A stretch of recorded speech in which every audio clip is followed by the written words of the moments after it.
Well, I've been on YouTube now for about 3 or 4 weeks. I'm still finding my way. If you've looked at any of my videos, you know what I'm after. I just want dialogue. I just want to talk. But I think it's time that I expose myself, that I come out of the closet and proclaim my belief in Jesus Christ and why I believe that. That's the important part, why. That's always been my concern. Why do you believe what you believe? And there's quite a bit of name calling on YouTube, and you know, I don't know what those people are thinking. They sure lose all credibility when they start that. It's kind of a childish way to go about things. I guess they just don't have the intellect to debate it or to explain. And I'm not here to claim that I am some philosophy major or have some deep understanding of science, and I'm going to spit it right out here. I'm a high school dropout. There's a lot I don't know, but I know one thing, that I spent the first 40 years of my life doing it my way. It ended up into a life of addiction and self-centeredness that I just did not have it in me to care about anybody else, family included. It was all about Ray. And when I got out of rehab, they told my wife that I was going to have a memory issue. So I hope that you will bear with me as I go through this testimony. If I go blank and forget what I wanted to say, I wanted to write it all out and be prepared, but you know, I think spontaneity is the best thing. And the first thing I would like to say is why I believe. I touched on it in another video that I just came to know the Lord at a Billy Graham crusade. Why? I don't know why I did it. He made the altar call and I went up. And I did it because I just had faith. I always, as a non-believer for 40 years, I bounced from atheism to agnosticism, and but probably more agnostic because I just felt there had to be something more. You know, that we came from nothing was just hard to grasp that.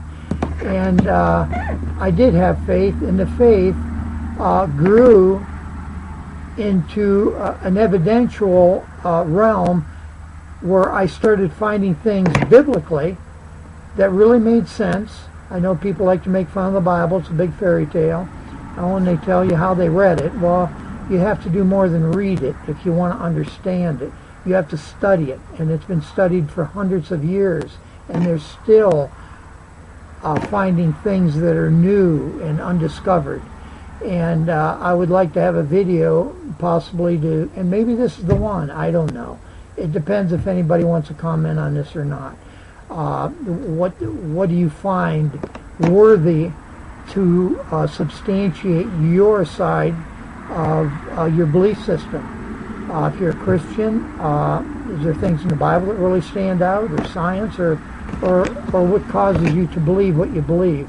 And through my journey as a Christian, I'm going to try to talk fast because I know that people don't like these long videos. Oh my, I'm already at 4 minutes. I'll never make it. Well, let me get to the point. It started out with faith, but to me it's not blind faith at all. There's nothing blind about it. There's a lot of evidence in the Bible. I will try to elaborate on it later, but I don't want to go into it now. I don't have the time. But things that I thought about, I have come to learn, actually, they have some big fancy names for them.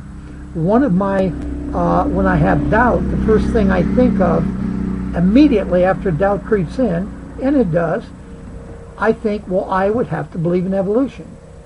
It's one or the two basic choices. We were created or we evolved. Forget the fringe things. Men from Mars came and planted life here and all that. Two basic things. And when I come to think about evolution, I just can't accept it. I know there's things have been proven about evolution to be true and factual. And I know there's microevolution. I know that.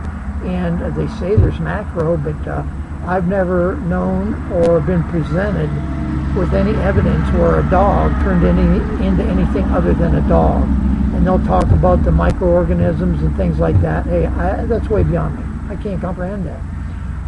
So if you ever see a dog turn into a horse, let me know. That could change a lot of things. But some of the things that I found to be, actually they've been looking at for years, and Aristotle started the concept of the cosmological argument, which you've heard William Craig state it. I'm not going to go into it. And then there's the teleological argument about fine-tuning. Everything looks like it's so perfect. And as William Lane Craig says, within a hair's breadth. You know, if you move the moon or the sun or the levels of oxygen or atmosphere, I mean, we just wouldn't be here. We couldn't exist. And I don't have the intellect to debate those subjects. I do read a bit about them, and I know there's criticisms about both the cosmological and the teleological.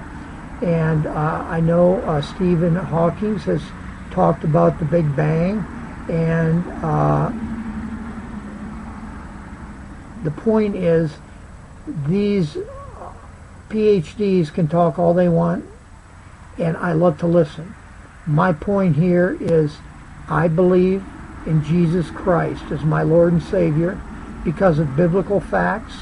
I would be happy to talk about later in the comment section if you're interested.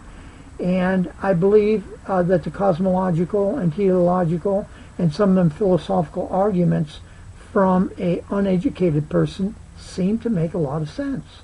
And when he debates Hitchison and Dawkins and Harris and those guys, I think he holds his own pretty well. So my point is, let's say I'm going on the 7-minute mark I went over.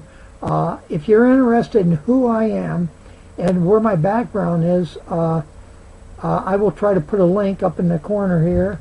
It's rdholmes.net. That's my testimony, my Christian testimony. And I would be happy to entertain thoughts of why you believe what you believe.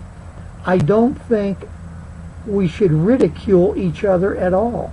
We all have free will, and everybody argues, and one of the big arguments is, you know, if God's so loving, why is there such pain and suffering, and to innocent people and children? And that's a wonderful question, but it's explainable. And when you give people free will, a lot of the bad things that happen are due to what they've chosen. They've made bad choices. And if you're around another person and they choose to shoot you or to rob a bank and you're injured, well, they had free will, and, you know, you got stuck in the wrong place at the wrong time. And there's more arguments to that, and I'm not saying that these will pacify anybody. But in the Bible, it says, pick up your cross and follow me. It does not say we're going to have a life full of joy and harmony. It says specifically, and I will be happy to put the verses down, that we are going to suffer. Those who claim to believe in Jesus Christ are going to suffer. And you know, all I want to say is the first 40 years of my life, bad. In and out of jail. Addictions, just no morals whatsoever. And I have been a Christian now for about 20 years. It's been the best 20 years of my life. And if it's a fairy tale, I'm having a good old time because it's a wonderful thing. And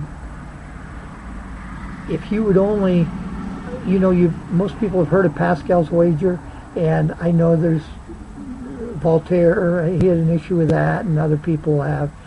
But the bottom line is, whether you believe in Pascal's wager is good or bad, the philosophical argument, if you believe in God and it's not true, you'll never know it.